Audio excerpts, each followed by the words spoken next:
Do you guys feel lucky? Yeah. Because it's Mongochatter 13 and Luke Berry, Jack Robertson. What's going down, you guys? Same. Nothing, man. Thanks for having us. Yeah, thanks for doing this, and shouts out to Nowhere Fast where we're at right now. Yeah. I've never done anything like this before with the Mongochatter, where it's like basically in front of people and not over the fucking phone or at someone's house or something. So Yeah.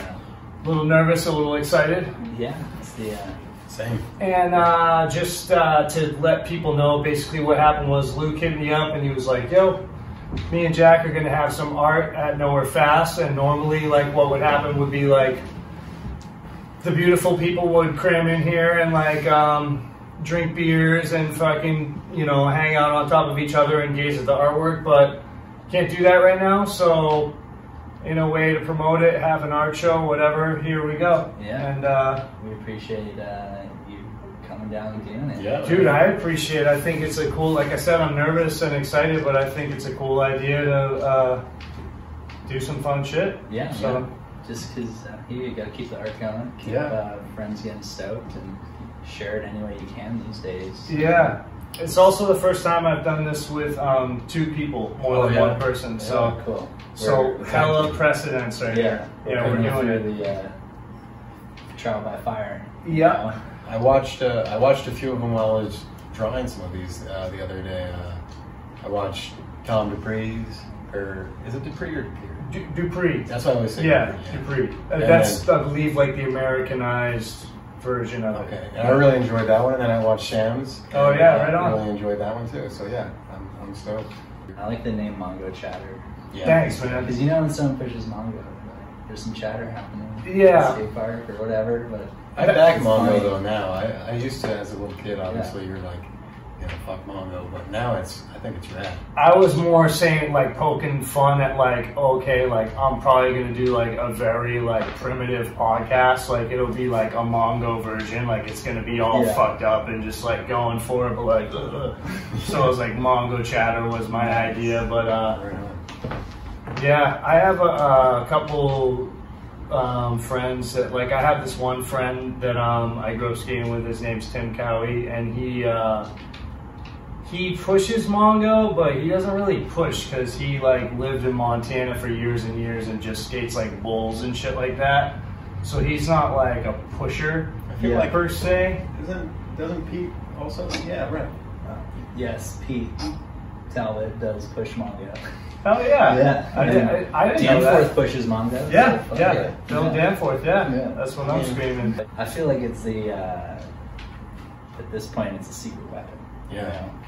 I feel like it opens up some different ideas because you're thinking a little different when you're pushing Mongo. I can't do it, dude. I like to mess around with it just for fun. Like me and my friend Matt Ray will always push Mongo, or we do this thing. I think we just saw it in an old Gons video where you like are pushing Mongo and then do little spins with your back foot on the board, you know? Okay. Like you kind of push off and then do a little whoop-de-whoop.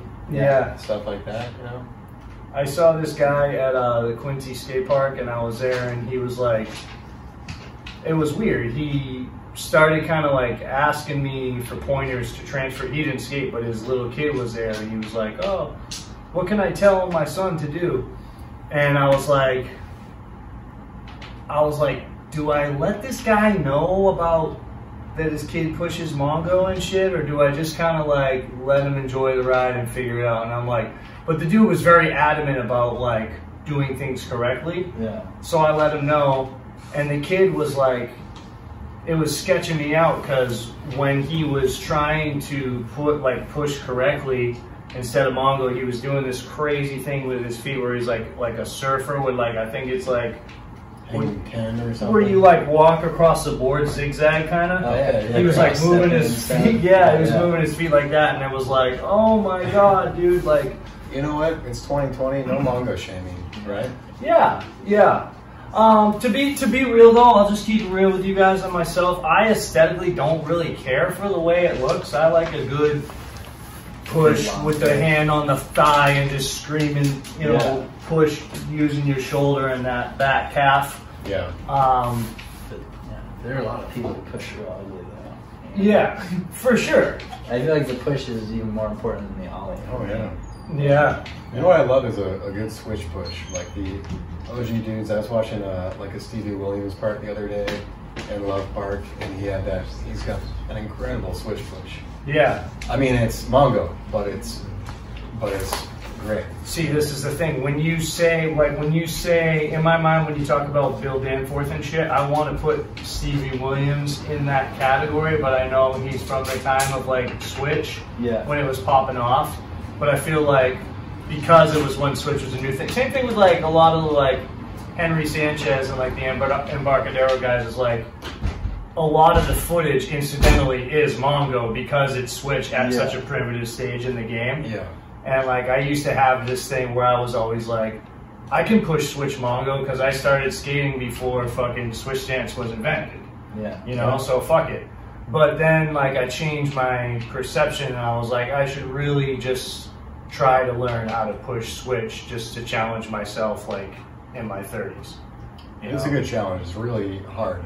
Yeah. So hard. Yeah. Dude, when people like, when you actually can't tell her, like it always blows my mind too when people just can see footage and know, just kind of by the push, like I never know fucking, unless I happen to know the people's stance, which guess what, I don't. Yeah. It's fucking, it's hard I don't know if nowadays. it's Switch or whatever. Yeah. Yeah. That's like weird, like knowing like a baseball player's like batting average or something. That's something that's just like beyond my like. I don't even want to start getting into that because then it'd be too much. Like, Or switch hitters, you know, that's the most equatable sports analogy to skateboarding is I would say switch hitters and switch skating. Yeah. Well, switch hitting is not that big. Or maybe like when you, I don't know, are there like ambidextrous basketball players that could like do a left-handed layup and a right-handed layup and like dribble left or dribble right? It's kind of like that, I guess. Yeah, definitely. So this is technically an art show of sorts. Technically. Do you guys want to talk a little bit about the art? We could go like this side, that side, or sure. Yeah. fucking Whatever. How this? Okay, so was this all planned before the COVID? Yeah. BTV. Yeah, this was all supposed to happen back in May. Oh wow. So this was supposed to happen in May, and you know, I had I'd been making a few zines and like coming to the shows, and Kevin one day was like, "Hey man, like, dig the zine. Do you want to maybe get a show together? You can do just you, people, whatever." So I, of course, was like, "Yeah, absolutely." That was close to a year before that, so that would have been like June of last year. Okay.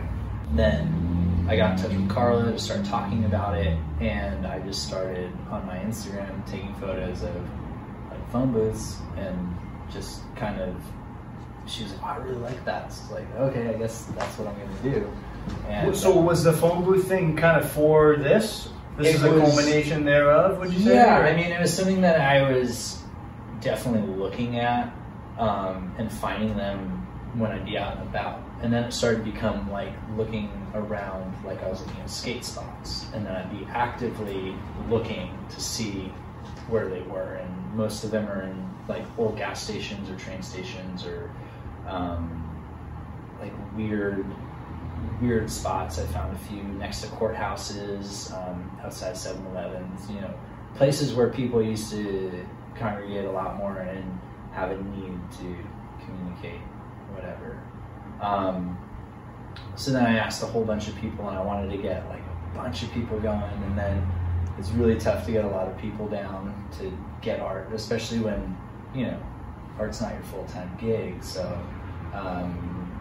Jack was the one that came through and really got it all together, and then it's a good thing it wasn't in May, because I don't think either one of us would have had as much as we've got today. But yeah, it was super cool. It just kind of all happened, and people helping people out and being into what they're doing. And yeah, so I mean, I have a bunch of other photos, but the photo booth thing kind of just started to come together, and that's what I decided to do. So. Right on. Photo thing's so cool too. We were talking about like the just all the calls and like important conversations that have gone through these photo. Oh yeah. I mean, phone booths. Photo and phone. Yeah. Well, if they're by courthouses and stuff, yeah. Yeah. Yeah. I need bail. Like, Yeah. Like, what was the most important conversation you go through on one of these? You know? Yeah. Yeah. Wow. It's funny, and just a lot of people who I've talked to about it, it's definitely touches this whole idea of technology and the intimacy of it and what it means now to have it so readily available. And then these are just these old useless things that now don't serve the purpose anymore, and they just hold these stories, and it's cool to just kind of make up your own shit when you're driving along and you see them, and just, you can kind of imagine a different time. Yeah. Simpler maybe, different anxieties, yeah, but yeah, it's I don't remember a lot of anxiety. Like, it seems like it would blow your mind, like, if you think about it now, like, if you left your house without your phone. But, dude, the world was mellow. Like, there were phone booths everywhere, and you just fucking went from A to B, and whatever happened on the way, you told people about it when you got there. Yeah. And it was like, it didn't really, you didn't, you know, I use everything now, we all stop and kind of fucking story it out and shit. And it's like, it's cool. It's like, it's something different, but it's like, yeah, I definitely, did you, I guess it changes DTV during the virus, but do you check the phones if they're operational? You never do? Never do. You don't want to know? I don't want to know. Okay. I just want to assume that I just want to kind of have that mystery. Sure. Just hold this kind of perfection of the thing in my mind that, like, yes, if shit hits the fan, that is going to work. You know, no matter what. Dude, I hit you up for some fucking harebrained reason, like, during quarantine. I was like, I want to know where there's a fucking payphone that works, just in case. I was like, who would know? I was like, who could I hit up? Yeah. Remember I hit you up? Yeah, you hit me I'm up. like, yo, which of those phones works? I don't know. I'm sure. North Station's still got a whole bank that works. I bet I've used yeah. those before. I gotta go check those out now Yeah. because I've never seen them. But yeah, and some of them are all like decrepit and ripped out. Like 3 or 4 of the ones that are up there are no longer in existence. I always check them. They're like if you drive around with me, I'll point them all out if I pass them. Yeah. But that's it. Just do a little tour guide. Yeah. You know, like Very around cool. the area, you know, take people from the airport. Barry's show them reality phones. tour of phone booths. Yeah, maps to the booths. Cool. That's the. Jack, I wanted to ask you, because I've kind of been like, I guess like following your art from like since I was in Seattle, from like since when you were kind of fucking with Underdog and stuff like that. Oh yeah, I remember. I think meeting you maybe around there. Yeah. Yeah, so I was just wondering, like, when Luke hit you up about this, it seems like, do you have like a trove of shit that you were like, were you just like, oh yeah, I got this? Like, it seems like you have lots of stuff. I was very nervous, and hearing him say I was the only one who came through makes me feel great because I've fallen through on so many things. I'm normally pretty unreliable, but I do have I came here and I had like maybe 6 or 7 new pieces, but I did thankfully have a lot of old stuff, so I could kind of just throw that up and help fill the space. So yeah, but I really, Luke set this all up, and I really was just hands out. He just told me when and where to be, and I was able to come and stick stuff up and get to show in a really cool place like this. So No, it's dope. huge thanks to Luke and Nowhere Fast and everything. Yeah, and Nowhere Fast, since this place opened, they've always been doing super cool stuff with art. You know, it's like, it's pretty impressive. That's like what a skate shop should do. Like, why not? You have walls. Yeah. Yeah. Why don't more skate shops do that? I think it's becoming more of a norm. There's maybe a little bit of like a pedigree as far as like who malls artwork has been hung on these walls. And so now, like, it's for, not like, oh, it's a short list, because the place hasn't been open that long, but I'm saying it's a shorter list, and now you guys are on that list, so Yeah. how does that feel? I'm going into full-on interview mode now. It makes me happy. No, I feel good about it. Yeah. It was cool. Yeah, it's pretty cool. I mean, driving in, there's a bunch of jersey barriers with Joe Banda's art on it. That's so it's just awesome. like, he had a show at the shop, and like, I'm going to do my thing there. Okay. It's like, there's How cool are those jersey barriers? They're very cool. But yeah, it's pretty rad to kind of be here and be in the space and be allowed to occupy it with some cool images. Yeah. How long is it staying up, or has that changed since? I'm not too sure. Usually they've been up for a month, so I think we got the month of August, which is pretty cool. Yeah, that's it. It's a great month. You guys been skating, or how's your summers going? Yeah, I work in a bike shop, and it's fucking mental. Oh, Yeah. Just rediscover their bikes all of a sudden. Everyone's a Yeah. cyclist now because they can't go to. Well, I mean, things are opening back up, but for a while there, it was just like once everything shut down, people were like, "I gotta get out," and we sold out of bikes. Just like with skateboards, it's hard to get skateboards right now because everyone picked up their hobbies. Multiple hobbies. Free time. So any outdoor activity that you can do alone or with a small group of people, or do it in a respectful way to other people, that all got bought up. So, and then everyone got their bikes repaired and pulled out of the basement. So it's been like 6 days a week. So I try to get out and skate, and I hate the heat, so I try to wait for it to be a little bit cooler. But I still get a rip in every once in a while when I can. Sundays, or usually by Thursday I need to go. So you're working 6 days a week? Yeah. Whoa. Yeah. 9-10 hour days. Yikes. It's fun. That's cool with the job security. If people are riding their bikes and stuff, you got. I never thought I'd have it in this job for sure. Yeah.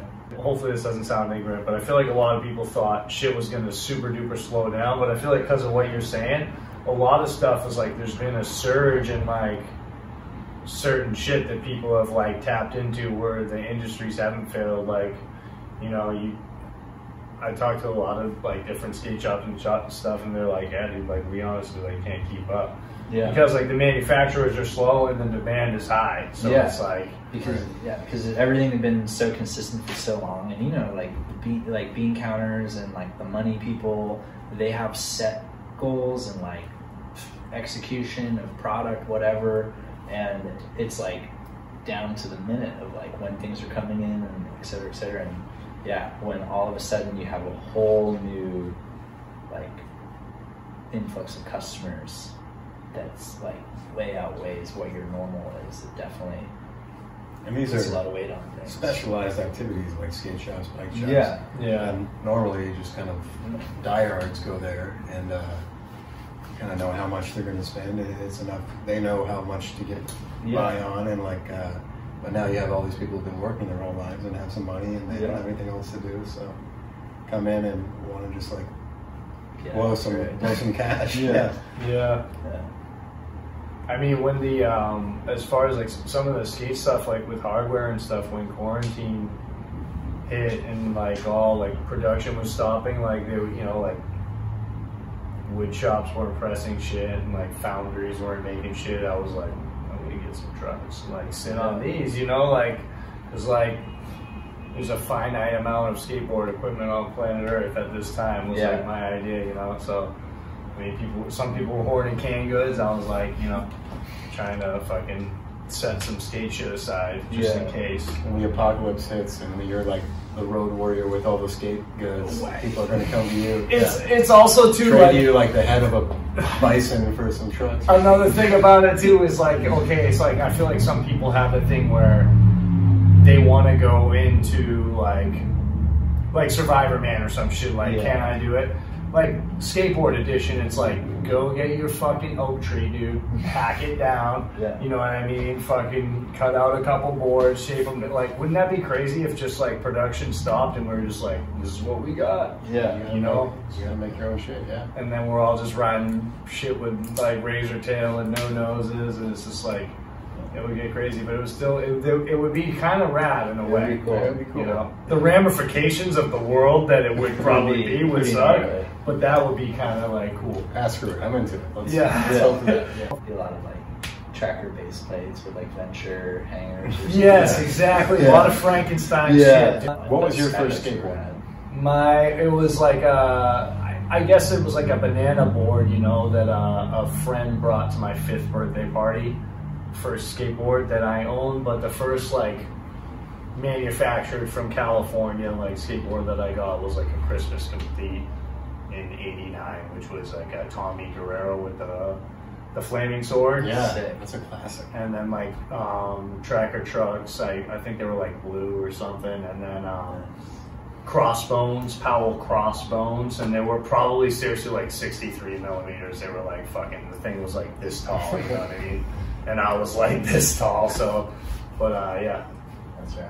And you came up in a cool time where like your first board is just rad by any time period's definition. Sure, yeah, totally. Yeah. Yep, I hear what you're saying, yeah. I can only imagine what people like someone like Pete, like someone older than me who still skates, or someone like Tom or whatever, like, or like my friend Sean or whatever. Because I feel like it's crazy, like, you know, when I started, I was like looking up to like that Powell shit. And then just to see all the eras come and go, all the fashions, all the boards, get skinny, get fat, get tall, get short, and see it all come and go. And now it's like, whatever, it's everything is around. Yeah, now it's all, there's a market for everything, so all the equipment's available, so all styles of skating are really kind of relevant at this point, you know, which I like, you know, because I've been a fan of it all the whole way, so it's cool to like, honestly, it's cool as much as like I'm a purist or whatever, but it's cool to like be in like some random restaurant and fucking look up at the TV and like there's fucking Nyjah and like fucking, you know, the shit's on in the bar, you know what I mean? It's Sunday, and here's your fucking SLS. It's like, holy cow. Yeah, it's great. You know, I never thought I'd see that when I was fucking, you know, looking up to Tommy Guerrero, you know what I mean?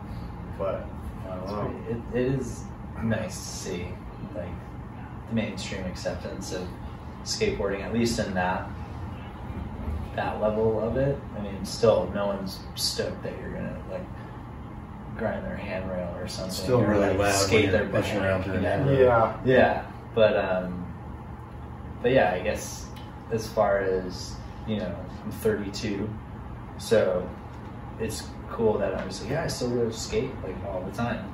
You know, skateboarding is one of those weird things where like you can go snowboard or you go surf, and there's kind of an air of like elitism in those things because they're way more leisure activities and they cost way more money to do. So they're more accepted as you get older. But skateboarding is always something where it's like, what? You're still doing that? But now that goes away more and people are like, oh, that's sick. Like, Cool. Yeah.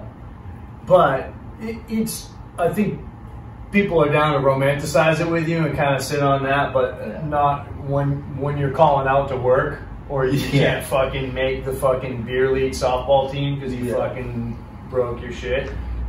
Other adults they don't really get it. Yeah. You know what I mean? Or like your significant other, they're like, what? Like, fucking dude, we're going to a wedding. You're in a cast, like shit like that. It's like, well, you always want it to be a little unaccepted, right? Yeah. I mean, where else is that going to come from? Yeah. The skateboard aggression attitude, you know.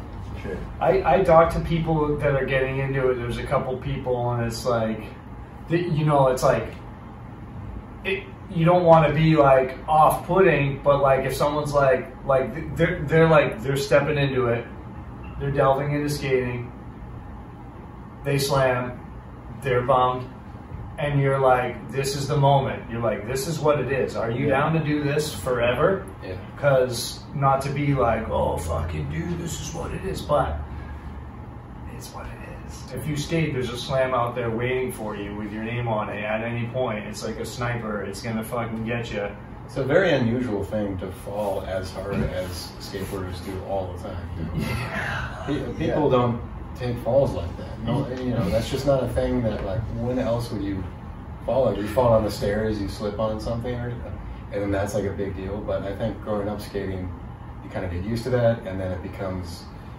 But if someone is to start skating later in their life, that's like the biggest obstacle, is because they haven't been preconditioned to be okay with those just constantly rubbing your body on asphalt, which is, you know, I mean, you kind of, I don't even think about it really, but it's pretty. Well, you don't think about it, like you or me, if we like fall down, fucking like, you know, open up our hand and bleed and we're like limping and shit, we're like, that's a shitty, unfortunate part of life. Yeah. Whereas like someone who doesn't skate, who's like in the same, you know, your same age group or whatever, and they're just like a normal person and they fall down, I say it all the time, they're gonna be like talking about it, telling the story for like a year. They'd be like, oh my God, and there I was, dude, and I fucking slipped and like, you know, and they're like, I didn't walk like for a month. Yeah, it's an event, and for us it's just like, oh shit, fucking, you know what I mean? Again, it's not to be like, oh, fucking, it's so tough, but it's just like, it is. I've never felt tough. I've just felt like I have been getting my ass kicked for 35 years. Yeah. You know what I mean? I'm not like some tough guy. It's just like one day of my life have I ever felt tough. Yeah. The older I get, too, really, definitely like the lesser, tougher I feel. You know what I mean? It kicks my ass 3 days later. Yeah. It's like waits for me, you know. Sure. Definitely, yeah. I mean, you know, you got your shit going, and then you get to skate once a week. You're like stoked, but then, yeah, a couple days later, you pay for it. Oh, so do you get into that cycle of like, skate hard, and then you're like fucking sore for some days, and then you're at midweek, and then you're stoked to skate again, and it's like almost like a vicious cycle in a way. Definitely. And then I've been having trouble with my feet lately, so bought some like non-skate shoes for the first time in like probably 15 years. Yeah. It's pretty weird, but yeah. Cons are really good, but they're not great to work in. Dude, I recently got new shoes, and it set off like, I don't know if you guys, I have like disgusting toenails from 35 years of skateboarding. They're like fucking like rotten, my big toes. Nice. So I have these 2 ingrown toenails that like flared up, and I haven't skated into between moving, and then as I was moving my shit out of the place in Portland, I had these new sneakers on, and I fucking, this ingrown toenail flared up, so I've been soaking my feet in apple cider vinegar and not skating. Gnarly. Is that working? Yeah. Dude, it is. They're becoming like white again. Like they were like brown, and they're like fucking, they're like, you can see it's like easing its way back up out of the toenail. Like, it's fucking gross. You can see the light at the end of the tunnel now. Dude, toenails and fingernails are gnarly. Yeah. I lost mine, like going to do like a tail block or something. I grabbed super early and just ran over my middle finger. Yeah. And like blood came out, and I was like, well, shit, I didn't lose my fingernail. That's cool. And like I was with some younger dude, and he's like, you're gonna lose that. I was like, no, it's still there. Yeah. Sure enough, like a week later, the thing falls out. I have no fingernail. Weird experience. But then it grew back, and it like looked perfect. Who was that dude who knew right away? Was he just lost all his fingernails? No, this kid Anthony, my fucking little protege. Kid is hilarious, really good skater, and he's just like, dude, sorry. Knows his fingernails. Yeah, he knows his shit. I don't know. He does some landscape work. I don't know if he's lost a finger yet. But my friends told me my big toenail is gonna fall off, and I'm like, no. But it's if it does, it'll grow back beautiful. I feel like it's gonna be really painful. Like manicure, pedicure, just rip them out, let them grow back. Put on a sock in the morning. I lost a toenail too, and it takes a while for them to grow. You lost a toenail before? It was like 3 months, 4 months. Yeah, it takes a long time. You lost a toenail before? I lost my big toenail, Oh, what was it put on your sock in the morning? Was it fucking crazy, painful? Went no socks for a while. Yeah. For sure. Holy shit, man. Definitely understand why it's a torture maneuver, for sure. Yeah. Well, that's going the other way, too. It's like ripping it out. Yes. You know? Yeah. Insane. Very sensitive over there. Not good then. Okay, well, so, Luke, is there anything you want to say to me or yourself or the world? as we begin to descend our flight. Think of it as like cruising altitude, and now like this is your captain speaking. I feel like homie's gonna go skate. Yeah. We might talk for 40 more minutes right now, depending on what the hell you guys say. I don't know. What's up? Basically, just, I don't know, it's a very heavy time to be alive. There's a lot going on, and just educate yourself.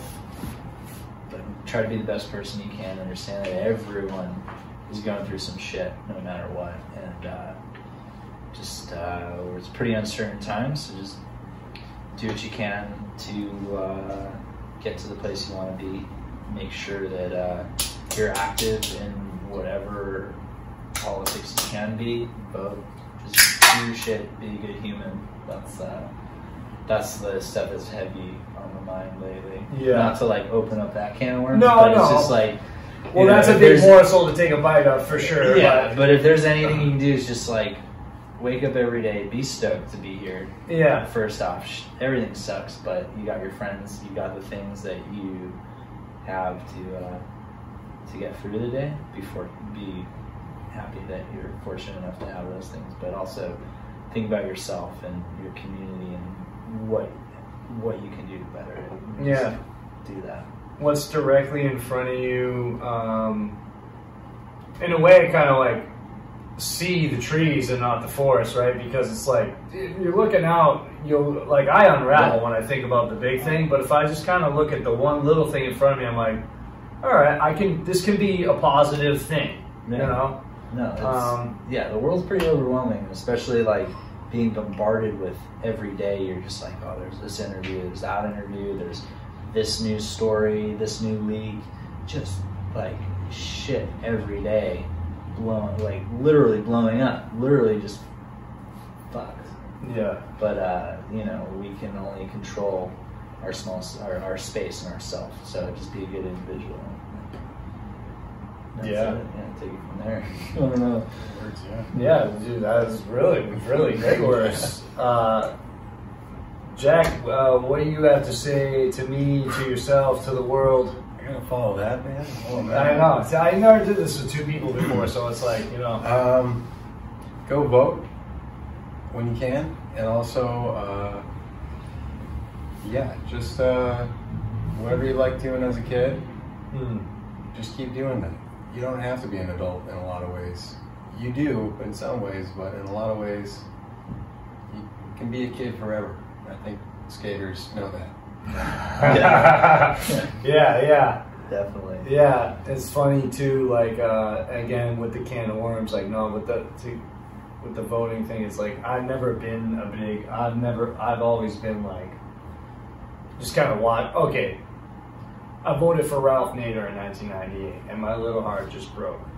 And then people have to get over that. I've heard obviously, I wasn't voting in 1998, but. All these people who talk about Ralph Nader, get over it. No.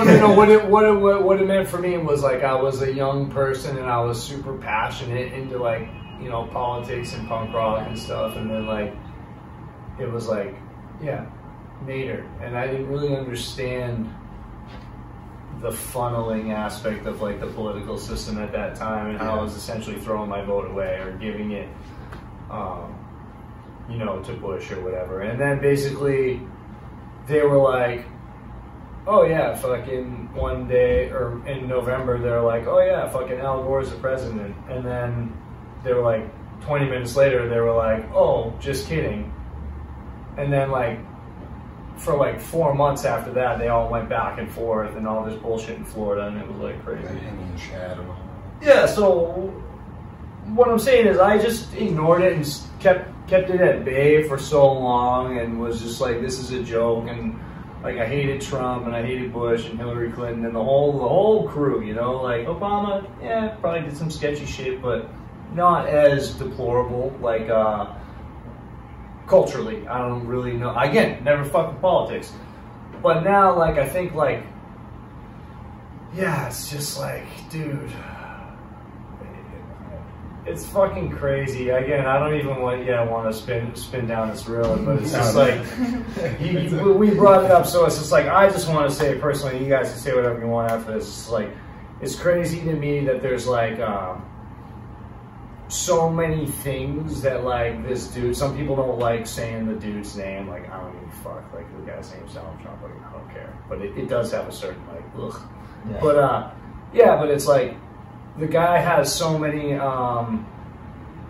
things that like in a normal, like you would think like growing up, like, oh, you can't let the president do that. Like the president can't talk about grabbing someone by the pussy and be like, yeah, I did that, and fucking get away with it and still be like that. So, and again, it's like, Donald Trump sucks, but it's like, we got to look to ourselves too. It's like, how have we gotten to this point as a society where like, we're all, and I'm not like us personally, but like, it's okay, in a way, like, it's okay. The dude's a president. Yeah. No one's like saying, no, you, like, you know, people are saying you can't do that, but like, the bottom line is like, these fools get away with whatever the fuck they want. Yeah. It's insane. Yeah. No, it's, you know? It's terrible. So yeah, if you ever, I feel like if ever there was probably a time to vote, like it's probably right now. But they're probably gonna say that it doesn't count anyway. The guy's gonna stick his heels in the sand so deep, because he has so much horseshit waiting for him afterwards. It's like the guillotine's like lawsuit, fucking harassment case. Like there's probably like 50 cases just waiting for him when he gets done. So I don't think he's gonna fucking leave like very easily. They want us to push back the election, you know. But I mean, that's what I'm saying of just being a good human is like we understand that at the tip top, people are being like saying and doing atrocious things, and then it just funnels down through all of the authority figures. So if you can just in your own life be like, I'm not gonna be on that level, and hopefully, that. You know, even just of like, you know, you're merging onto the highway and you're like, God damn it, like that person's not giving me enough room. You're just like, all right, well, I'm just gonna like let them do their thing. I'm gonna like chill. When you're merging onto the highway, you know, at the sign, yield, dude. Like, because there could be a Mack truck. I've driven across this whole fucking country, dude. I've been to fucking 48 states. Everywhere you can go in a vehicle, I've been there.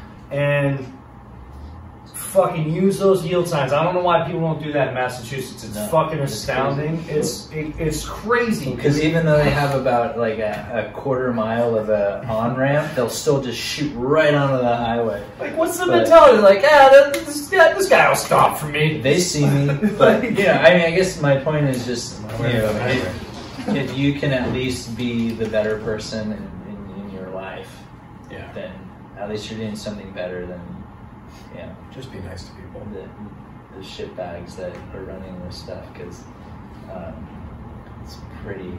it's one of those weird things where like you grow up and, you know, getting into punk rock, etc. You understand that the system is flawed and it's fucked up, but having it all of a sudden, you know, like my sister who just was like a hockey player through college and like probably has Live, Laugh, Love in her bathroom, finally being like, oh, this is fucked up. You're like, yes, it's fucked up. You know. Yeah, so, did you say she has Live, Laugh, Love in her bathroom? Probably. Okay. I don't know. I don't have hard evidence, but that's her. No, yeah, I think it's like it's at the frontal lobe now for everyone. And whereas like, because when you were describing all those things, both of you guys, when you're saying like all those things, it's like, shit, man. I felt that way. I felt that way the whole time, dude. Like the whole, like I've always felt like things were spinning out of control and people were doing horrible shit to each other, and I just wanted to like keep away from it all and just like skate and like, because we're lucky, dude. In skating, we're fortunate to have like this own little. It's like no matter what's going on out there, it's like we can just kind of like, whatever. We're at the skate park. Fuck what those fools are doing, you know. But now I think it's like everything comes to light where it's like, dude, just chaos and like it's like, and you don't want to do like I told you so. But I feel like those of us that have been into those kind of things are like whatever, dude, whether you're into punk rock or you're a fucking political science major or whatever, like you fucking understand that like there's a certain volcano like bubbling, and now everyone's kind of on board and everyone's like, oh shit, dude, like it's actually shit is way realer than like. You know, and so like I don't necessarily think when they say it'll go back to normal, like or whatever, like I don't think it's necessarily about like a mask or not a mask. It's just like people can't really go back to sleep from where it was. Exactly. You know what I mean? Yeah. So people are waking up. I think there's a lot of anger, which there should be, but there also should be like, there's a lot of shaming going on, and I think, before you shame, try to educate if you can, because otherwise you're not going to get those people onto the good side. Yeah, I think that's a dangerous road to go down personally, the whole shaming, cancel culture. It's like, oh, how the mighty have fallen. Everyone is going to fucking say and do something stupid, and if fucking, now we're at the point on planet Earth where we all record everything we do at all times, so guess what, dude? In your life, dude, you're going to get canceled. I fucking guarantee it, you know what I mean? So, like, I just feel like if fucking shit keeps getting canceled, cancel this, cancel that, there's going to be nothing left, and everyone's going to be so afraid to express themselves. I'd really hate to see self-expression, like, go away, like, and it's like a real slippery slope where it's like, you don't want anyone to say anything bad, no one does. Yeah. But you don't want to tell people, like, you don't like want people to feel like they can't say how they actually feel because they're gonna bum everybody out. Because then if everyone feels like that, then that's the perfect time for whoever to just be like, we got them, and fucking, you know what I mean? Yeah. So I think it's important for people to keep saying how they feel. And dude, it's like the whole idea of like what they told you in the history books or whatever. It's like, they said democracy, you're supposed to be able to have different opinions and talk about it and not like fight. But now we all just have these phones and we just yell at each other. And now it's like, and I feel like Donald Trump's a perfect example of like, whoever is the loudest is the most correct. You know, the dude's like, yeah, I'll talk over this person and be louder. Yeah. And now I'm right. There's a great moment in old, like when Colbert was still doing his, the Colbert Report before he had his late night show, and he would go on Bill O'Reilly to argue with Bill O'Reilly, and he goes, you know, Bill, people judge you for what you say, but they never judge you for how loud you sing.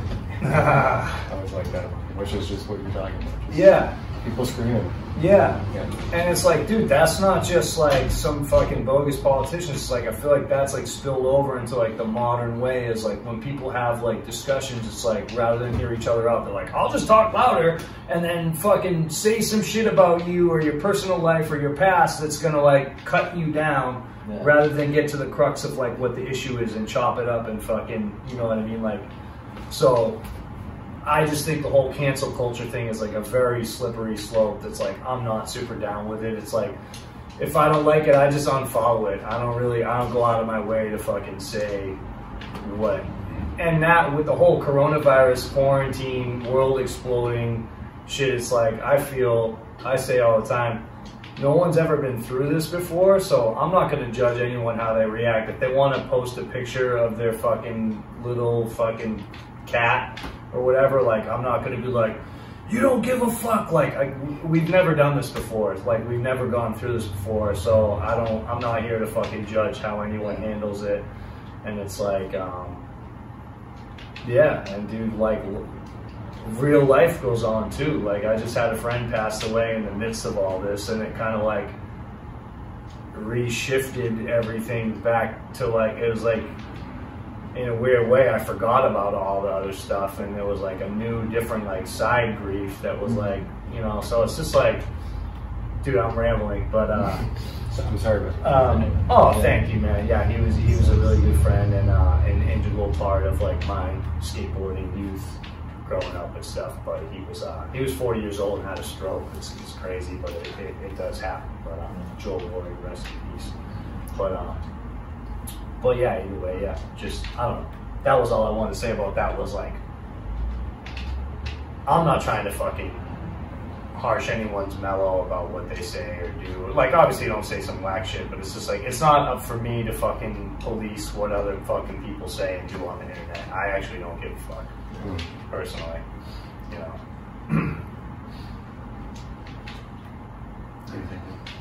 That was a lot. Yeah. No, it's on my mind, dude. It's like, it's on my mind. It's like palpable. Like, it's like a tense thing. You know, it's like, and I think everyone goes through it. Like nowadays, like, oh shit, like did I say the wrong thing? It's like, yeah, I don't feel wrong. I don't feel like I know I'm not coming from a fucked up place. Yeah. So I kind of just say how I feel and roll with that and try to interact with Yeah. people the best I can. That's, yeah, it's definitely interesting just how people communicate and have conversation and debate, etc., etc. I feel like they don't anymore. That's my whole point. That's the thing. They don't. They just yell. Well, yeah, because you don't have to have it face to face, really. I think the way people treat each other online is very different than how they treat each other in person. I think there are some people that definitely there's no difference, but Yeah. there's some people that are very different in here than they are there. Yeah. Someone said like when you're about to like blast someone online or say some crazy shit, it's like think about like would you say that to like your sister or your aunt, like or your friend or whatever, like put it into a perspective where like would you actually say that to someone in real life, you know what I mean? And yeah, I don't know. Yeah. Probably 99.9% of the time it's a no. Yeah. But that's what happens. It's a new world with the internet, so. But it's actually, you know, it doesn't have to be that hard to like, it can be kind of fun to like just put yourself out there. Like most people don't like to do it, but it's kind of fun. Yeah. You know? It's like, I mean, fuck there is the other side of it of just being completely like the persona you wish you could be, or the person you wish you could be, in hopefully a positive way, you know? Sure. Well, yeah, like strive to be who you want to be, I guess. Yeah. Or being like an artist and wanting to show some stuff that you did. Like when would you otherwise, it would have been harder to get it out there before social media and stuff. Yeah. Oh, yeah. No. Skate clips or whatever, so I guess that's a problem. Yeah. No, and I'm not even talking necessarily about social media, although that's a huge part of it. I'm just talking about kind of like the way, I guess the evolution of like human interaction, like via the texting and it's like we're so like curt and short with each other and we don't really kind of hear each other out that much anymore. And it's like long-windedness is frowned upon, like long form is frowned upon. It's like there's so many things. It's just like it's going like this. You know what I mean? Is how it feels. Not to be too much of a cynic, but you know, again, in the happy little bubble of like, here we are, we get to do these nice things in the world of like skateboarding and stuff like that. So like, good for us for like bursting through those bubbles and like, you know, trying to make the best of shit anyway. Yeah. But yeah, it just feels a little stale, like with the people yelling at each other on Facebook and stuff. It's like, I don't know.